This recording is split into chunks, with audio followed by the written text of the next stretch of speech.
Long rays of the afternoon sun tint the humid air. A man spots an inviting tuft of grass under the shade of a banana tree and lays his head down in it. It's been long days of hiking back from the sweaty coast, and he's looking forward to the cool mountain air of his village. Right before falling asleep, his reverie is pierced by the scream of a baby.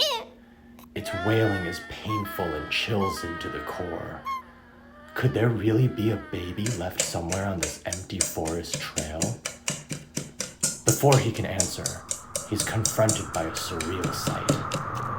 A woman in a long white dress smeared in old blood. Her face is beautiful, but cadaverous and powder white, eyes an unnatural red. Lifting her arms, she reveals long, dirty fingernails.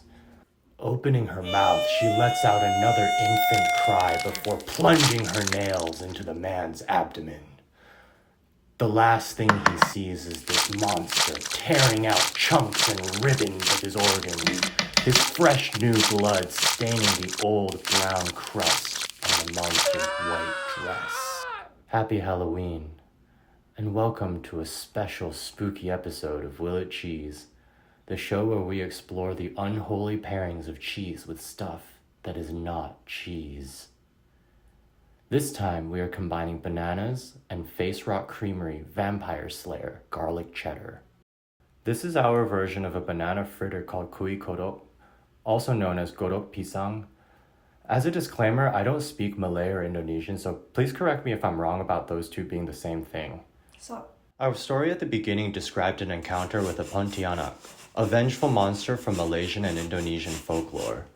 A night hunter, she is rumored to lurk around banana trees during the day.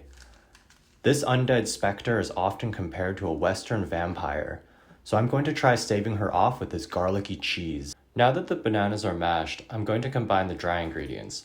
I'm using a mixture of rice and wheat flour. Since rice flour doesn't contain any gluten, the fritters will have a softer texture than they would with wheat flour alone. Now that the batter is formed, I'm going to fold in our shredded garlic cheddar. I'm frying in coconut oil. Coconut oil has a high smoke point, and it's solid under about 75 degrees Fahrenheit, which makes things fried in it more crispy. If you have a scooper with one of those thumb press triggers, that would be the best thing to use here. But short of that, I'm going to use 2 spoons to scoop and then smooth out the edges to make a round shape. If you don't mind the mess, you can also use your hands. I would suggest oiling them first so the batter doesn't stick as much. Once I see a golden brown creeping up the side of the fritter, it's time to flip it over. When they're finished, I take them out with a slotted utensil and let them cool. And here we go. Cheesy Kodok pisang. They taste a lot like banana-flavored hush puppies. The garlic and cheese surprisingly do not clash at all. I don't know if it's because on the day I made these, this is the first thing I'd eaten all day, but they genuinely taste pretty good. I could see this served as an appetizer with some kind of dipping sauce, or even a kind of unconventional dessert with some powdered sugar, or a custard or caramel sauce.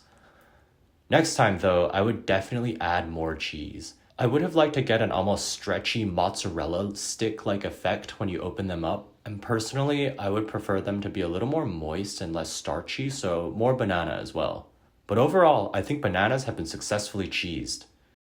Drop a comment and let me know what you thought of these cheesy banana fritters. And if you enjoyed watching, please like, subscribe, and share this video.